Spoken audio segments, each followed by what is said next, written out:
Hey, there's no question about it. The average golfer out there simply swings much too steep, much too far from the inside, and they just simply aren't getting that great of advice on other YouTube videos when it's talking about shallowing the club. So right after this, I want to talk about there's more than just one factor or two factors in what causes the club shaft to shallow into that beautiful kind of tour style approach that really enables you to knock the crap out of the ball straight, as Mike Austin used to say.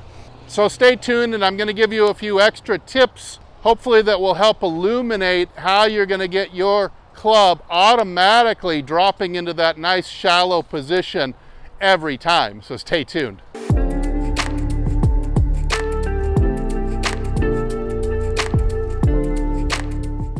All right, so there's a minimum of 4 factors actually that I can think of that cause the club to get shallow. Most golfers are lifting the arms, coming over the top, thrusting the club out this way. Or maybe you're an inside outer and you're a drawer, but you're always seeing the club kind of stand up on the way down as it does that.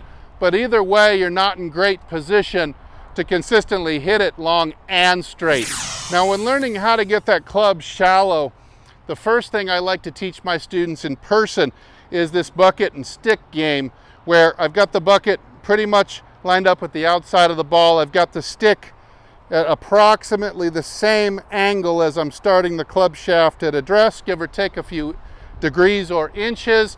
And I just have them hit some soft shots without hitting the bucket or the stick, something like this.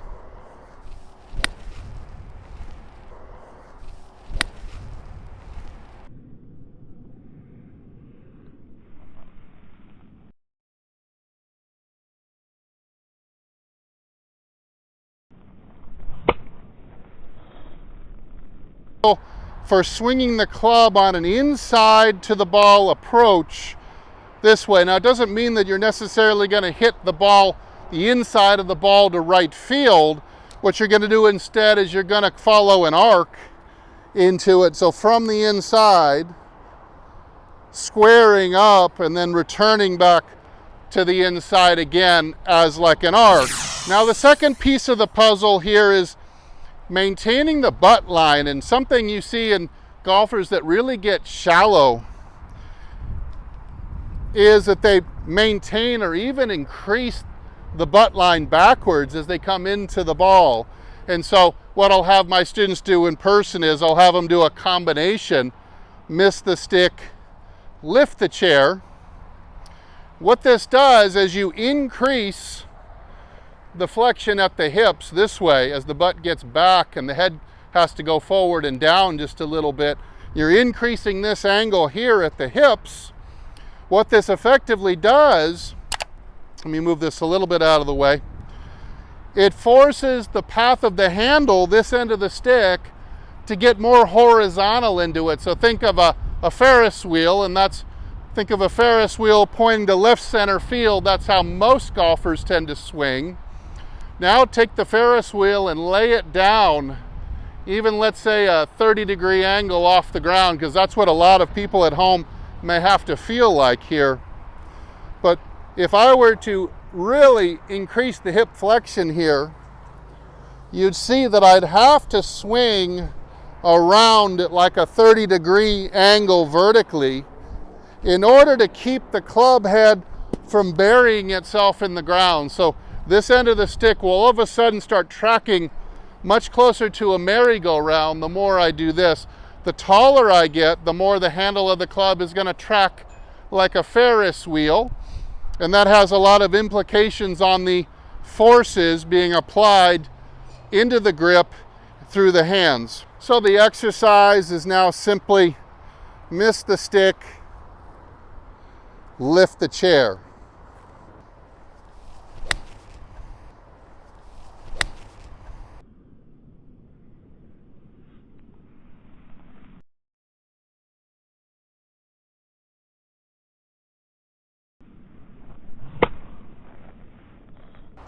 Now looking back at that replay, you can see I'm already starting to drop the club into a pretty darn shallow slot just from those two things alone. Now the third factor, which is what most people tend to mention in videos, is the right elbow action or the right upper arm, and it's going into a rock skipping position. You're going to do this motion, acting at the upper arm and into the shoulder. It's called an external rotation. So at the top of the swing, maybe you're even a little bit internally rotated like a Fred Couples or a Jack Nicklaus with that flying elbow a little bit, and you're going to go the opposite way. It's not a jamming into the side of the body that's doing it, but instead just moving the elbow slightly in front of you like this. Now, this is not going to work all by itself. It's almost meaningless unless you have these other ideas already. So if I was to be standing up and I try to do this, well, I'm never going to still get that elbow in front of my pocket dropping. So I'm going to have to take some other course of action going through the ball than what's ideal. However,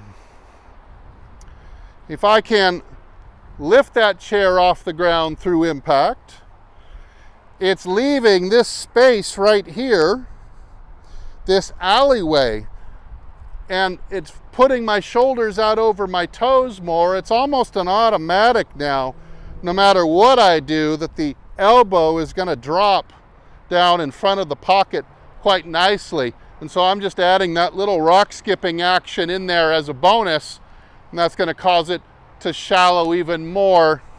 We can really get some whipping action out of it from there. Now, one major factor in getting this club into the shallow slot position is something that nobody really ever talks about, and that's the exit of the club after it struck the ball. You see, if my club drops down behind me and the handle moves more vertically this way, the shaft and the head seek to line up with it. The center of mass of the club is about here, and it's going to just try to line up with the pull or the direction the shaft is moving in. Now, this move often then goes along with this move, and you can see I'm going to do some serious whacking here of the stick and bucket if I were to drop the club here. But if I were to swing just simply to miss that, well, number one, it's going to be impossible if I move off the wall this way, because now all of a sudden I have no gap.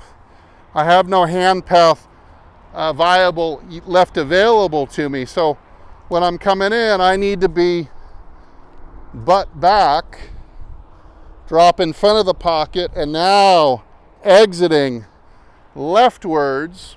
And what this is going to do is force the handle of the club. It simply cannot drop under the plane here and then get around and miss the stick. You'll absolutely hit the stick if you go this way. So you reverse engineer the problem. The club is now going to travel out, causing the club to drop and line up with the direction of pull at that moment in time. Just like this, the club goes out, club shaft drops, because that's the only way I'm going to get this club exiting to miss this stick. So you start with some, of course, some little shots.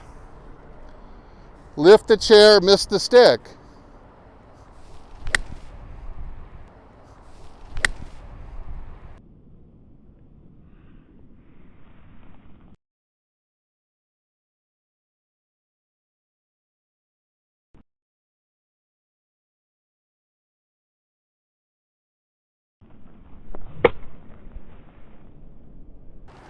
Well, these are some good solid shots right on line without having to turn the club face over more than I need to. So again, it's lift the chair, swing under the stick with my hands missing to the left.